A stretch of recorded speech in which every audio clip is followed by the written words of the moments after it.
Let us start today's class with The Eagle from Literature book.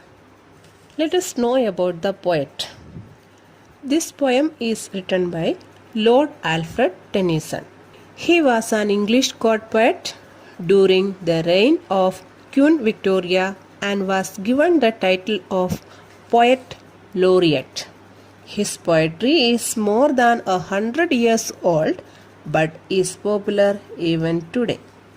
This poem consists of only 2 stanzas of 3 lines each.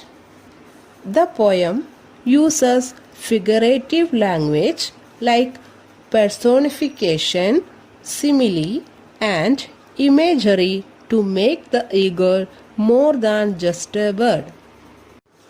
Let us read the poem.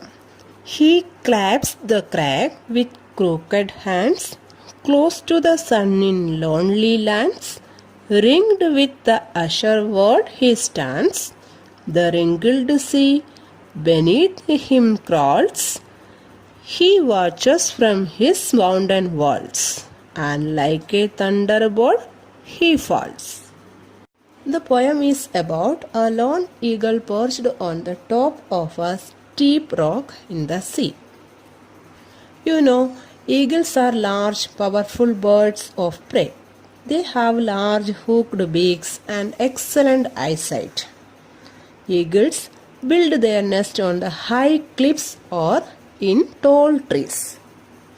In the first stanza, the first line, the poet describes that the bird perched high upon the rock, where no other animal or human can go.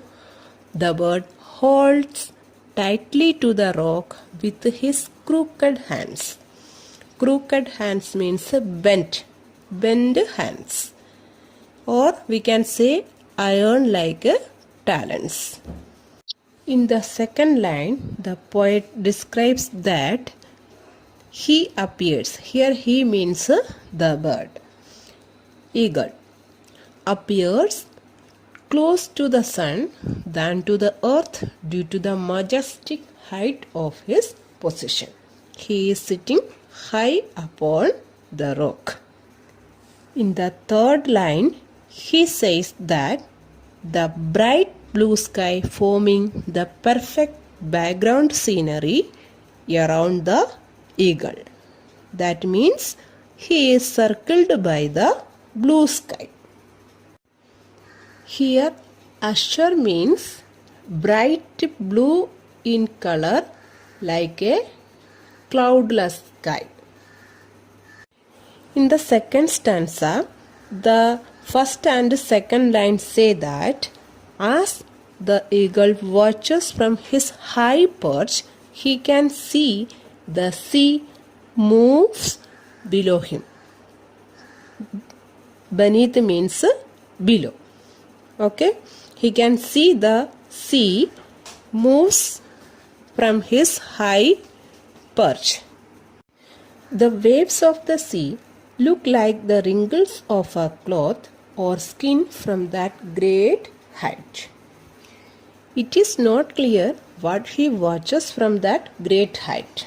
The eagle is a bird with a sharp vision, and we can say he may be watching some prey like fish far below. In the last, he falls or dives like a thunderbolt to the sea below to catch his prey. Thunderbolt means here represents the speed of the bird. Okay, I think you all have understood the poem. Once again you read the poem well, and after that listen the video also. Let us end today's class here. Thank you.